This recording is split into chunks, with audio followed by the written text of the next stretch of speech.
Je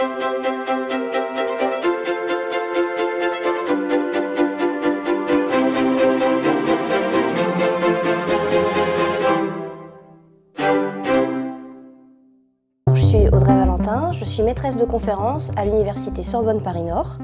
J'effectue mes enseignements à l'IUT de Saint-Denis, dans le département génie industriel et maintenance. Et j'effectue mes activités de recherche au LSPM, donc le laboratoire des sciences des procédés et des matériaux, dans l'équipe diamants et matériaux carbonés. Donc on travaille sur la croissance du diamant de synthèse.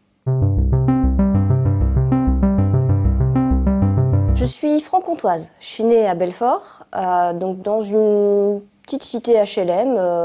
Voilà, à l'époque, c'était très calme. Donc voilà, j'ai eu une enfance plutôt heureuse.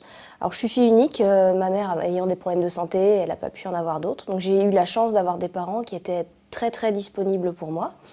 Et puis je me suis rendu compte que les mathématiques étaient quelque chose d'absolument fascinant. J'ai adoré ça. J'ai le souvenir d'un professeur de mathématiques absolument génial, qui m'a vraiment donné envie de faire des maths.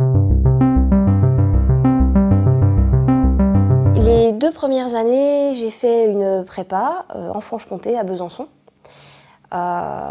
Donc c'était assez rigolo, parce que comme j'ai fait mon lycée dans ma petite ville, à Belfort, et puis après j'ai fait ma prépa dans une plus grande ville, à Besançon. Après je suis venue en région parisienne pour mon école d'ingénieur, à Cergy. Et ma thèse à Orsay. Et maintenant je travaille ici, à Villetaneuse. La trajectoire professionnelle d'un enseignant-chercheur, elle commence à la thèse. La thèse, on est encore étudiant, mais on est déjà un professionnel. On a un pied dans chaque monde. Donc ma thèse, je l'ai faite à Orsay, travaillé sur la modélisation des composants électroniques avec des nanostructures dedans. J'ai fait donc cette thèse pendant 3 ans. J'ai fait pendant cette thèse aussi un monitorat, c'est-à-dire une initiation à l'enseignement. On a un petit volume d'heures à faire tous les ans et on est épaulé par des enseignants titulaires. Donc ça s'est excessivement bien passé d'ailleurs. Ensuite j'ai fait 1 an et demi de stage postdoctoral dans le sud de l'Essonne. Donc on travaillait sur l'interaction entre le rayonnement et les matériaux pour l'électronique. Donc là, j'ai été amenée à apporter des nouveaux modules à un simulateur existant. C'était quelque chose de très physique, très axé informatique et codage. Et après, j'ai été recrutée ici, donc au LSPM, pour travailler sur les composants électroniques à base de diamants. Dans un premier temps, on a travaillé sur des mesures électriques sur les diamants. Et aujourd'hui, je m'oriente en parallèle, mais ça a tendance à prendre le pas sur le reste d'ailleurs, je m'oriente vers la modélisation de la croissance des cristaux de diamants synthétiques qui sont réalisés dans l'équipe. C'est vrai qu'en école d'ingénieur, des fois, il y avait une ambiance très masculine, avec 10% de filles dans la promo. Ça se comprend un peu. Il y a une solidarité féminine qui existe bien. Et puis, c'est quand même une minorité de garçons qui nous embêtent. La première fois qu'on m'a fait sentir que j'étais une femme au travail, c'était pendant ma thèse. On a fait un déménagement de bureau.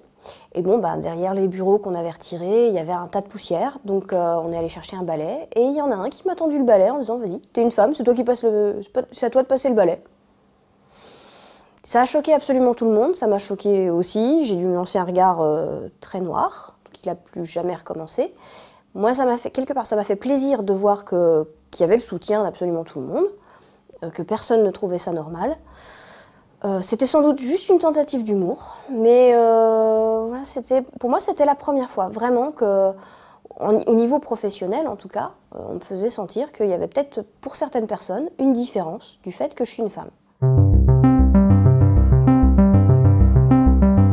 En tant que femme, être consciente que on a tendance aussi à se freiner nous-mêmes, à se sentir, il y a le complexe de l'imposteur, hein, ça commence à être connu, et c'est une réalité. On a tendance à s'auto-censurer, ça c'est vraiment quelque chose auquel il faut faire très attention. On a tendance à attendre d'être reconnu Donc on attend que les autres viennent nous dire oui, c'est bien ce que tu fais, alors que eux ont plutôt le fonctionnement d'attendre que ce soit nous qui allions les chercher pour dire est-ce que ça c'était bien. Donc on attend et rien ne vient et du coup on se sent vraiment mise de côté. Alors qu'en fait c'est pas le cas, c'est juste un problème de communication. C'est vrai que c'est très difficile de trouver quelque chose à dire aux jeunes filles parce que c'est cruel quelque part de leur dire il faut faire un effort d'imagination. Vous devez faire un effort d'imagination.